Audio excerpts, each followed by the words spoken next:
ယေလရတတိကျမ်းခန်းကြီး3အပိုင်းငယ်20နှစ်25ကိုရေးဖတ်မယ်ရှင်ဘုရင်ဤအမိန့်တော်ကျက်တေး၍မိဖို့ဒီအလွယ်ပူသောကြောင့်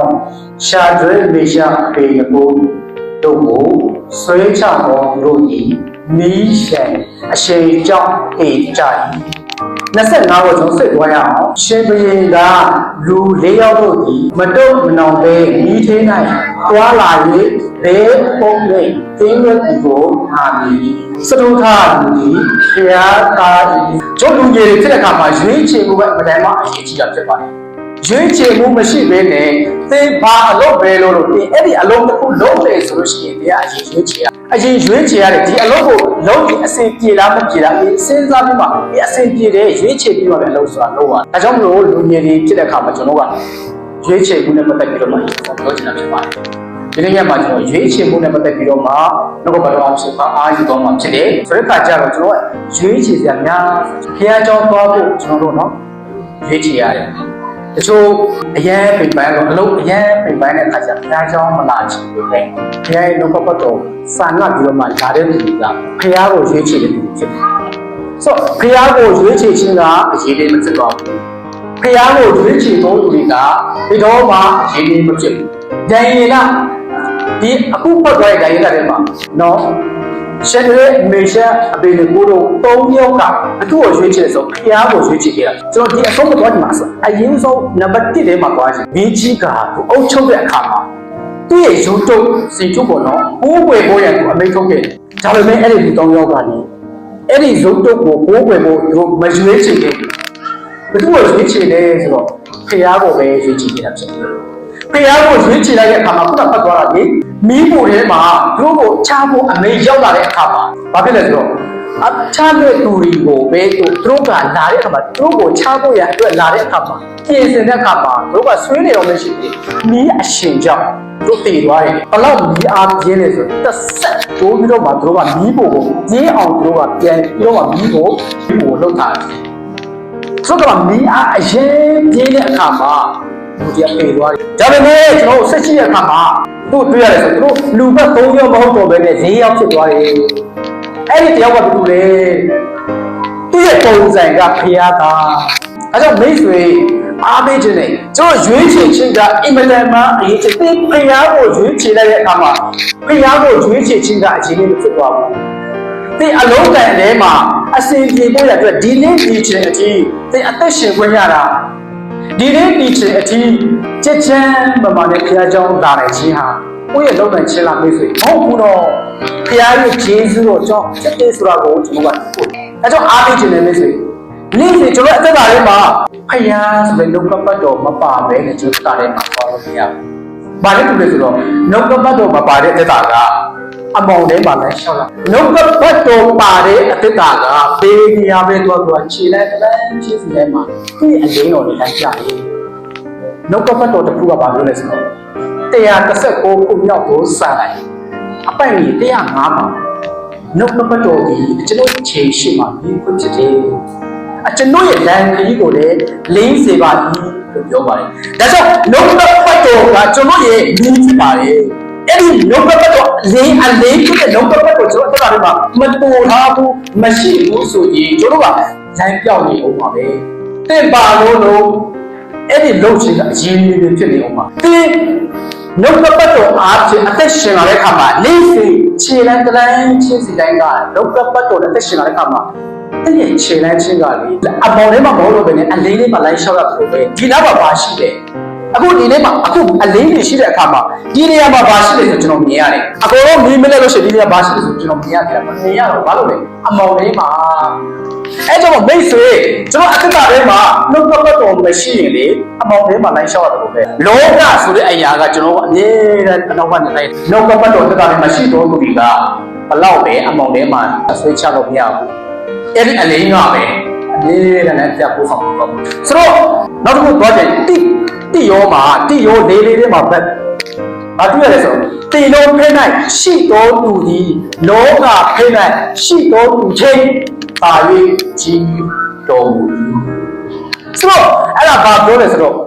လောကဖဲနဲ့ရှိတော်သူတွေကသူတွေလဲဆိုတော့ရှင်ဘီကြီးနော်အုတ်ချုပ်ကြီးကိုအကြီးကြီးခုလေးချောင်းမှာအုတ်ချုပ်ကြီးဓမ္မရာကြီးပေါ့နော်ခုန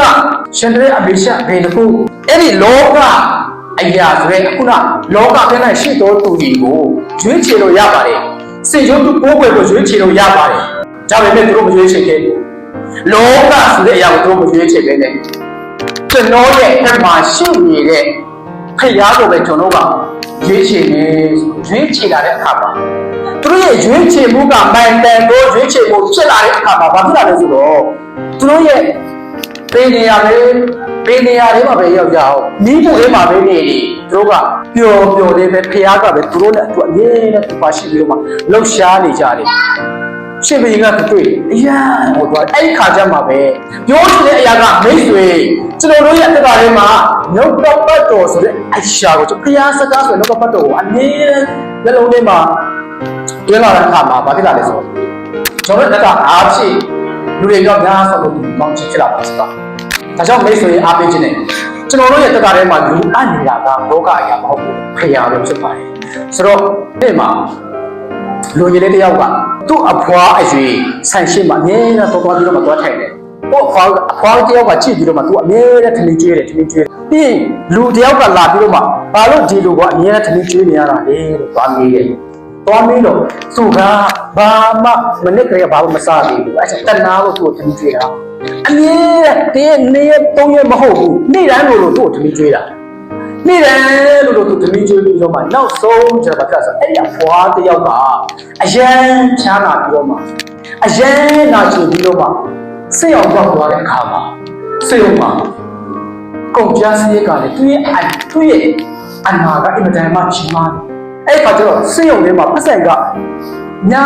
ဆိုတော့ပတ်စံတင်းနေချီတဲ့ကုန်တော့မှအဲ့ခါကျသူ့မှာပတ်စံရှိအဲ့ခါကျတော့သူ့အတွက်ကပါလဲဆိုအခုလို့ဆိုသူ့လိုနေတာကငွေမရှိရင်သူ့ရဲ့အနာသူ့ရဲ့ယောဂကုဖို့ရအတွက်အဆင်မပြေဘူးငွေလိုနေတယ်ငွေမရှိရင်ကုလို့မရဘူးပတ်စံအရန်ထိုးနေတယ်အဲ့ဒီခါမှာဖွားကပါပြောဆိုလိုလုံးလေလူဆိုတဲ့ခါကျတော့တင်ဖို့ကြအရန်ကြောက်ကြတယ်ဆိုတော့သူလေးတင်ဖို့ရအရန်ကြောက်တော့ဘာဖြစ်လဲဆိုတော့လိုလုံးလေပတ်စံလည်းမရှိဘူးလိုလုံးလေစဉ်းစားနေတဲ့အချိန်မှာအဲ့ဒီလူငယ်လေးတယောက်ကသွားပြီးတော့မှအဲ့ဆေးရုံထဲမှာလက်မှတ်လေးသူတစ်ဆက်တော့ကြိုက်ပြီးတော့မှအဲ့ဒီကုန်ကြစီအားလို့ပုံကြီးလေးတောင်းဆိုသွားတယ်အဲ့ဒီခါကျမှအဲ့လူကြီးလေးကဘယ်လိုလဲဆိုတော့အဲ့ဒီဆရာကိုသွားအဲ့ခါကျတော့သွားပြအဲ့အဖွားကိုတယောက်ကိုသွားပြရှင်သွားပြတဲ့ခါမှာဘယ်သူလဲလို့သွားကြည့်သူ့အိမ်ထဲမှာအမြဲတမ်းခမေးလာကြည့်တဲ့သူတယောက်ချင်းနေအဲ့ခါကျမှအဲ့ဒီအဖွားကဘာဖြစ်လဲဆိုအဲ့လိုမျိုးမှသိလို့ရှိရင်ထပ်ပြီးမှမဟုတ်ပါဘူးနေ့တိုင်းပတ်ဆက်ပေးပါလေပြောချင်တာကတကယ်ကြုံလို့တွေးလို့ရှိရင်ကုညီပါတကယ်ကုညီခြင်းကအရင်လေးမဖြစ်သွားဘူးနော်အဲ့ဒီကုညီခြင်းကတနေ့ကျရင်တင့်အတွက်ပြန်ပြီးတော့မှဘာဖြစ်လာမလဲဆိုတော့တင့်အတွက်ပါရွေးကောင်းတဲ့အရာဖြစ်လာဖို့ဘုရားကပြင်ဆင်ထားတာဖြစ်ပါတယ်။ဒါကြောင့်တင့်ဘေးနားမှာထူဖို့ပြဿနာကြုံလို့တွေ့လို့ရှိရင်မကူညီရဘူးပါ။ကောင်းလေးတယောက်ကမင်္ဂလာဆောင်ထဲမှာကောင်းပါနဲ့သွားတွေ့။အဲ့ကောင်းပါလေးအရန်ချောတော့လေသူတခါလေးကိုဖက်ပြောတော့မယ်ဆိုတာဖက်ပြောတာကောင်းပါလေးပြောမပါညာဖို့ပါချစ်ပါ။ပြောပြီးတော့မှသူနဲ့ညာဖို့ရအတွက်မင်္ဂလာဆောင်ဖို့တနေ့မှဖြစ်သွားတယ်။အဲ့ခါကျတော့ဘာဖြစ်လဲဆိုတော့အဲ့ဒီကောင်မလေးကအဲ့ဒီချင်းမှာသူမင်္ဂလာဆောင်ထဲမှာဆိုတော့ရည်လို့ရှိရင်လည်းသူဒီနှခမ်းအမြဲတမ်းပိတ်ပြီးတော့မှရည်တယ်တဲ့သူကမသိဘူးနော်ရည်လို့ရှိရင်အမြဲတမ်းဒီနှခမ်းလေးကိုပိတ်ပြီးတော့မှအမြဲတမ်းရည်တတ်တယ်တဲ့အဲ့ဒီခါကျတော့တယောက်ကသူတကယ်စီတယောက်ကလည်းပြောတယ်မဟုတ်သေးဘူးနော်အဲ့ကောင်မလေးကအမြဲတမ်းနှခေါင်းပိတ်ပြီးဒီနှခမ်းပိတ်ပြီးတော့မှရည်တယ်ဆိုတော့ပေါ့နော်တခုခုပဲပေါ့နော်ဆိုတဲ့ခါကျအရင်ထူးခြားတယ်အဲ့ဒါလည်းအဲ့မဟုတ်ပါဘူးသူရဲ့သူ့တကယ်စိတ်ဝင်စားတယ်အဲ့ခါကျသူ့အမေကြီးသွားတယ်အမေဘာဖြစ်ဖြစ်ဒီကောင်မလေးကိုကျွန်တော်ယူမယ်လက်ထပ်မယ်ကျွန်တော်တောင်းပေးပါတကယ်ယူပါလားတကယ်ယူပါအဲ့တော့ဘူးမသွားတောင်းတဲ့အခါမင်္ဂလာဆောင်ဖို့အစီအစဉ်လုပ်တဲ့အခါအဲ့ကောင်မလေးဘာဖြစ်လဲသွားခိုးနေတယ်အဲ့ခါကျမှ तू ဘာလို့ရသေးတာမရတော့ဘူးမယူတော့ဘူးပြောလို့မရတော့ဘူးအဲ့ကြောင့်မလို့အားပေးခြင်းနဲ့မယူခင်မှာတေချာလေးဆန်းစစ်ပါသွားခေါ်နေတာနော်ဥပမာပေါ့နော်ဥပမာနှုတ်ကပတ်တော်ပြန်သွားမယ်။ရန်တဲ့အမေရှာတကူမိဖို့ထဲမှာရှိနေတဲ့အချိန်မှာဖခင်ကသူတို့နဲ့သူရှိလာတဲ့အခါမှာသူတို့ရဲ့ရှိနေတဲ့နေရာကဒီလိုမျိုးနေရာမဟုတ်ပါဘူး။မိဖို့ထဲမှာမိဆိုရင်တော့မှအင်မတန်မှတောက်ပြီးတော့မှအရှင်ကြီးတဲ့မိဖြစ်ပါတယ်။ တော့ပေမဲ့ဘုရားကတို့နဲ့သူရှိရတဲ့အခါမှာသူတို့ရဲ့စပင်းတချောင်းတော့မလောင်သွားဘူးလို့ကျမ်းစာထဲမှာလူအနေနဲ့စဉ်းစားကြည့်ဒါကမလွယ်ဘူးငယ်မပြီးဒါကြောင့်လောကဘက်မှာရှိတဲ့သူကလောကဘက်မှာရှိတဲ့သူတွေကျွန်တော်တို့ဘက်မှာရှိတဲ့သူကပါဠိကြီးရတယ်မဟုတ်ဘူးလားလောကဘက်မှာရှိတဲ့သူတွေကျွန်တော်တို့နဲ့သူရှိနေတဲ့ဘုရားကပါဠိကြီးရတယ်မဟုတ်ဘူးလားလောကဘက်မှာရှိတဲ့သူတွေကျွန်တော်ရဲ့ဘက်မှာရှိတော်သူကတာရီကြီးမျက်လုံးပါတယ်တာရီကြီးမျက်လုံးပါတယ်မစိုးရင်တော့ဘူးအရာကိုမဟုတ်ဘူးလားသိဖျားကိုရွေးချယ်တဲ့အခါမှာသိတော့မှရှိတဲ့ဖျားကိုရွေးချယ်တဲ့အခါမှာဒီအရာမှမစိုးရင်တော့ဘူးစိုးရင်စရာမရှိတော့ဘူးအားပေးခြင်းနဲ့မိတ်ဆွေရွေးချယ်မှုကအင်တန်မှအရေးကြီးတယ်သင်တို့ကိုရွေးချယ်နေလေယခုအချိန်မှာဘယ်သူ့ကိုသင်ရွေးချယ်နေလဲအဲ့ဒါရွေးချယ်ကြရအောင်ကျွန်တော်တို့နေ့စဉ်အသက်ရှင်ခြင်းထဲမှာဖျားကိုရွေးချယ်တော့ဖြစ်ပါစေဖျားကိုပဲကျွန်တော်ရွေးချယ်ကြရအောင်ဒီနေ့မှာဖိလစ်ပိုင်နိုင်ငံမှာပထမဘူးတယောက်ကဆရာတယောက်ကမိဂနာကဆရာကိုပေါက်ခေါ်တယ်ဆရာကျွန်တော်တို့ဒီကွာအဝိကလေးတွားရအောင်အဲ့ဒါနဲ့သူလည်းလာတယ်နောက်ကဘတော့သူဝင်လာတယ်အဝိကလေးတွားတယ်အဲ့ဒါနဲ့ဒီနေ့ကျတော့ပြည်ပြီးသွားတယ်သူကပြန်တဲ့ခါမှာဒီပြန်တိုင်းမှာဆရာတယောက်ကပြန်နေတော့တယောက်ကဘာဖြစ်ဆရာရဲ့တပည့်လေးကိုယူသွားအိတ်ဆရာကရပါတယ်ဒီနေရတာပဲဒီလမ်းထဲမှာမိတန်လေးရှိနေတာပဲမနေရတာပဲ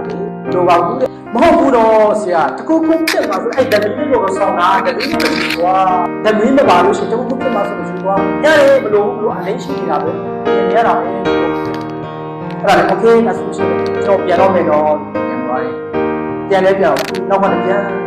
မိုင်းနေရောသူသွားပြီလားပြင်နေရပဲတမီးလိုနေတာတမီးသူ့တငယ်ချင်းကိုသွားပြောဆရာတယောက်ကပြောတယ်တမီးယူသွားဘလို့ဘူးလေမိုင်းနေရောပြောချင်တာကကျွန်တော်တို့အခုနဟောပြောတဲ့ကျမ်းပတ်ကျွန်တော်တို့ရဲ့ခြေလမ်းကလမ်းချစ်စီတိုင်းမှာနှုတ်ကပတ်တော်ဓာတ်ကြီးဖြစ်တဲ့နှုတ်ကပတ်တော်ကိုကျွန်တော်တို့ပို့ထားမယ်ခြေလမ်းကလမ်းဒါကောင်းတဲ့အရာလားမကောင်းတဲ့အလားအရာလားနှုတ်ကပတ်တော်ကျွန်တော်နှုတ်ကပတ်တော်အတိုင်းကျွန်တော်အဲ့လိုရှိတဲ့အခါအမောင်လေးမှလိုက်ရှောက်ပါတယ်အဲကြောင့်အပေးခြင်းနဲ့နေ့စဉ်ကျွန်တော်တို့ကလည်းမလို့ရွေးချယ်တဲ့ကမှာလောကအရာကို